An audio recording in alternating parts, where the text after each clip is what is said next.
Olá pessoal, aqui é o Carlos Martins para mais um vídeo de mercado em 5 minutos, dessa vez para o dia 13/9, com os fechamentos do dia 12.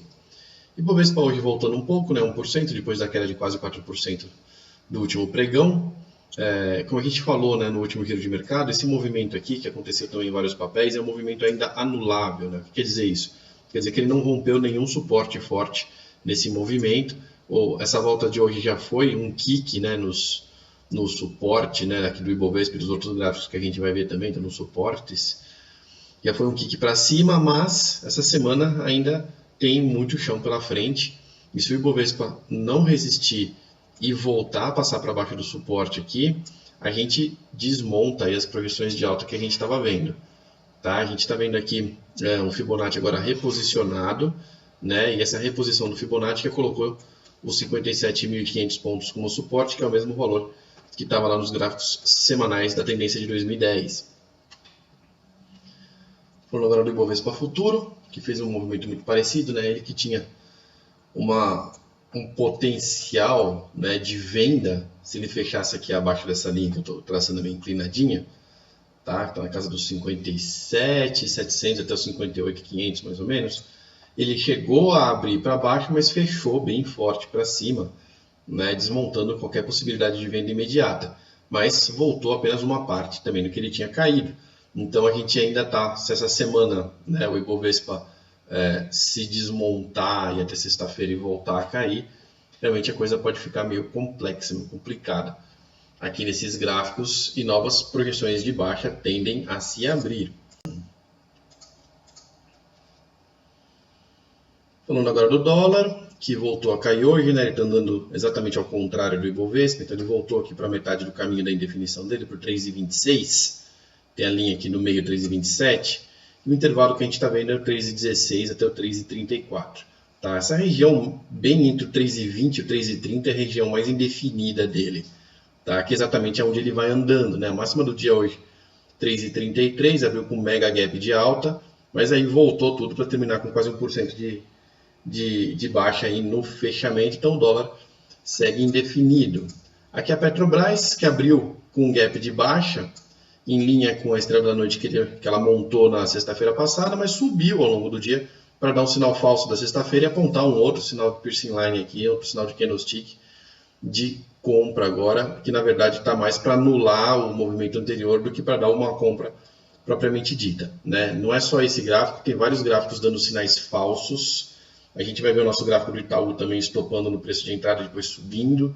Então a gente tem esse momento específico do Ibovespa, com as incertezas que a gente está vendo lá no Dow Jones e com as incertezas que a gente está vendo aqui também no Brasil, os gráficos bastante perdidos.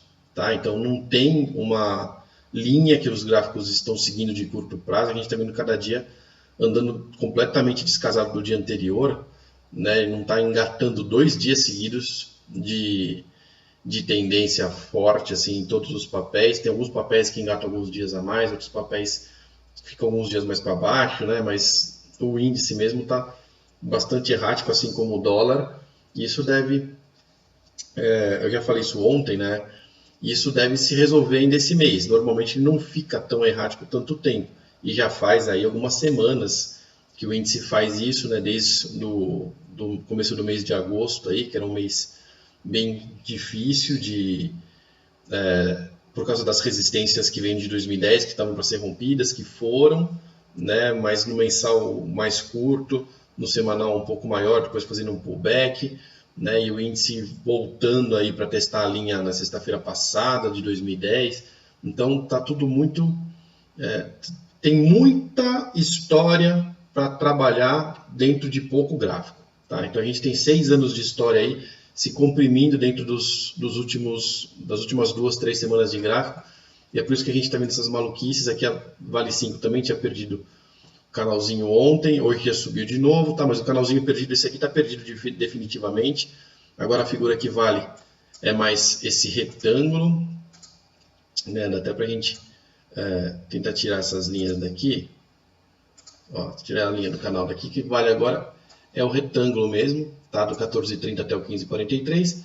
Ela segue aí se debatendo dos dois lados do retângulo, sem uma projeção específica de alta ou de baixa.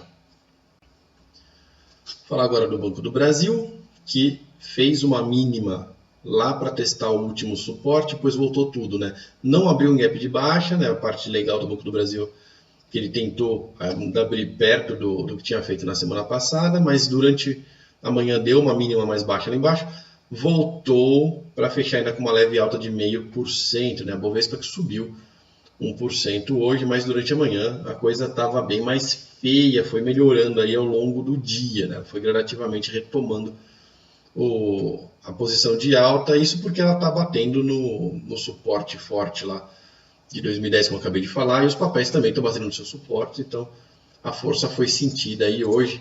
E durante essa semana que a gente vai ter certeza se isso aqui foi só uma correção, né, do movimento muito forte da sexta-feira, ou se realmente ela vai se recuperar e vai voltar a subir. Se for só uma correção, tende a voltar a cair aí nos próximos dias, já nessa terça, na quarta-feira mais tardar, ela deve voltar a cair. Então, é esse o nosso perigo iminente aqui nos gráficos.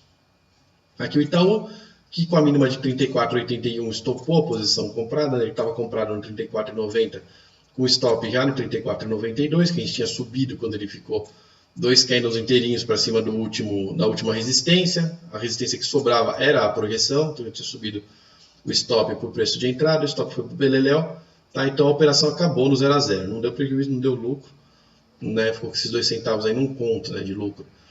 Mas do jeito que ela está aqui, ela pode ainda voltar para o 37,88, a projeção não está desfeita, a única coisa que ficou desfeita mesmo foi a operação por causa do stop subido. E para encerrar, vamos falar da Ambev que também ficou bem pessimista aí na abertura, mas recuperou ao longo do dia para fechar inalterada, 19,75, ela que se passar acima do 20,06, né, gera uma nova projeção de compra. Agradeço muito a presença de todos e até o próximo giro de mercado em 5 minutos.